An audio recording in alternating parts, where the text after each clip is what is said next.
एक छोटे से गांव में एक बूढ़ा व्यक्ति रहता था। वो अपने बेटे रोहन की आदतों से बहुत परेशान था, क्योंकि वो बहुत आलसी था और अपना समय बेकार की चीजों में बर्बाद करता था। नहीं वो कोई काम करता था और नहीं भविष्य की चिंता करता था। एक दिन बूढ़ा व्यक्ति ने अपने बेटे को सबक सिखाने का निर्णय लिया।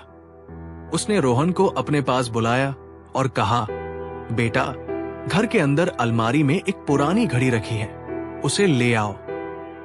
रोहन अंदर गया और घड़ी लाकर अपने पिता को दे दी। फिर उसके पिता ने कहा, अब इसे लेकर बाजार जाओ और लोगों से इसकी कीमत पूछ कर आओ। रोहन बाजार गया और वहां के कई दुकानदारों से घड़ी की कीमत पूछी।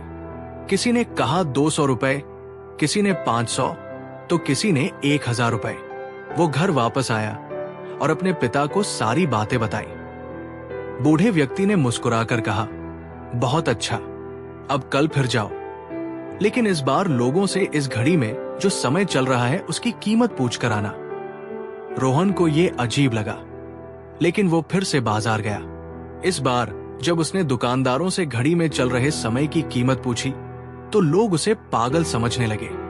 कुछ ने उसका मजाक उड़ाया तो कुछ ने उसे भगा दिया। निराश होकर वो घर लौट रहा था। तभी वहां दुकान के पास बैठे एक बुजुर्ग आदमी ने समझ गया कि क्या पूछना चाह रहा है। उस बुजुर्ग आदमी ने मुस्कुराते हुए कहा, बेटा, समय की कीमत कोई नहीं लगा सकता, ये अनमोल है।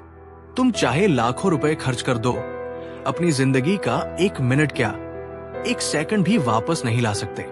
इसीलिए इस टाइम का सही उपयोग करो। टाइम की एक अच्छी बात है और एक बुरी बात भी है। बुरी बात यह है कि टाइम गुजर जाता है, और अच्छी बात यह है कि तुम उसे किन चीजों में गुजारते हो, ये तुम्हारे हाथ में होता है। उसकी बातों ने रोहन की आंखें खोल दी। वो दौड़ता हुआ अपने पिता के पास गया और सारी बातें बताई। उस दिन के बाद से उस लड़के की जिंदगी बदल गई। दोस्तों, कहते हैं कि टाइम सबके लिए फ्री है, लेकिन वो कीमती है। तुम उसे खरीद नहीं सकते, लेकिन तुम उसे इस्तेमाल कर सकते हो।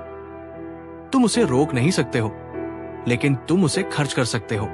और समय सबके पास समान होता है, लेकिन फर्क इस बात से पड़ता है कि हम उसका उपयोग कैसे करते हैं।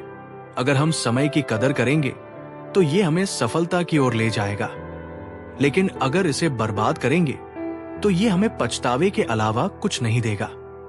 दोस्तों, यदि आपको इस कहानी से थोड़ा सा भी सीख मिला है तो प्लीज इस वीडियो को लाइक करके और सब्सक्राइब करके बेल आइकन को ऑल पर सेलेक्ट कर लीजिए और अपने दोस्तों के साथ भी इसे शेयर कर दीजिए।